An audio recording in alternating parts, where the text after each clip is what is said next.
యుద్ధం ఆరంభం మన చేతిలో ఉంటుంది. ముగింపు మన చేతిలో ఉండదు. కాలం చేతిలో ఉంటుంది. దైవం చేతుల్లో ఉంటుంది. లేదా నీ విజయపు ఆలోచనల చేతిలో ఉంటుంది. జూదంలో, యుద్ధంలో ఎప్పుడు కూడా ఎప్పుడు ప్రారంభించామన్నది కాదు, ఎప్పుడు ముగించాం అన్నటువంటిది ముఖ్యం. లాభం సంపాదించగానే జూదం ఆపేయాలి. విజయం సాధించగానే యుద్ధం ఆపేయాలి. లేకపోతే ప్రమాదం ఎదురవుతుంది. ఇది నానుడి కాదు, చరిత్ర చెప్పినటువంటి సత్యం, పౌరాణికాలు చెప్పినటువంటి నీతి. ఇప్పుడు రష్యా ఉక్రెయిన్ యుద్ధం స్టిల్ నౌ ఆన్. ఎక్కడ ఆపాలో తెలియట్లేదు, ఎక్కడ తగ్గాలో తెలియట్లేదు. వెనక్కి తగ్గడానికి ఎవరూ కుదరదు. మధ్యలో పనికిమాలిన వాళ్ళ స్టేట్మెంట్లన్నీ నడుస్తుంటాయి. సేమ్ టైం ఇరాన్ ఇజ్రాయెల్ యుద్ధం, వాస్తవంగా మొన్నటిదాకా ఇజ్రాయెల్ గాజా యుద్ధం. ఆ యుద్ధంలో వెనక్కి తగ్గడానికి ఇజ్రాయెల్ సిద్ధమైంది. బాధితులని ఏది తమ దగ్గర నుంచి కిడ్నాప్ చేసిన వాళ్ళని అప్పచెప్తే లేదు అంటూ ఆళ్ళని అడ్డం పెట్టుకుని బ్లాక్మెయిల్ చేయాలనుకుంది హమాస్. బ్లాక్మెయిల్ చేయాలనుకున్న హమాస్లోని 95% మంది చచ్చిపోయారు. ఒక 5% మిగిలి ఉన్నారు.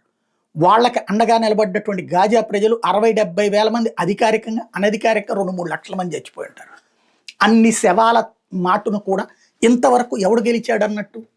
చివరికి బూడిదైనటువంటి గాజా సమాధుల మీదన విజయం సాధించాం, ఆ 50 మందిని మేము వదిలిపెట్టలేదని పండగ చేసుకోవాలా?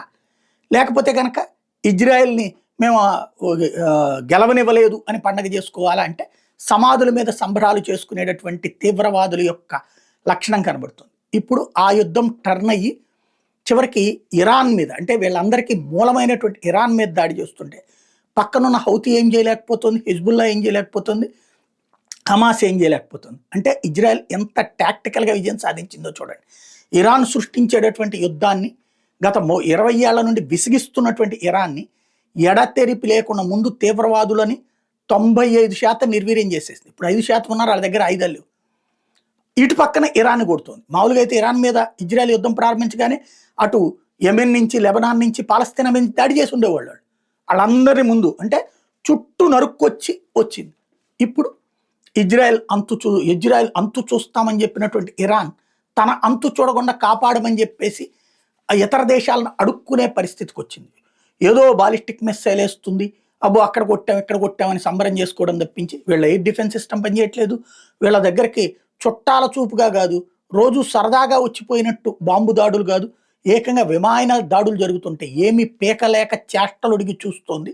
అప్పుడప్పుడు ఒక మిస్సైల్ వేసి అమ్మయ్య మేము కూడా సంతృప్తి, మా కార్యకర్తల్ని, మా అభిమానుల్ని సంతృప్తి పరిచాం, మా మతస్థుల్ని సంతృప్తి పరిచామని సాగుతోంది. వరుసపెట్టి దెబ్బలు తింటున్నటువంటి పరిస్థితి. వారం దాటిపోయింది. ఎప్పటికి యుద్ధం ముగింపు తెలియదు, తేల్చేవాళ్ళు లేరు. సాగేటట్టే ఉంది, నెలల తరబడి సాగేటట్టే కనబడుతుంది యుద్ధం.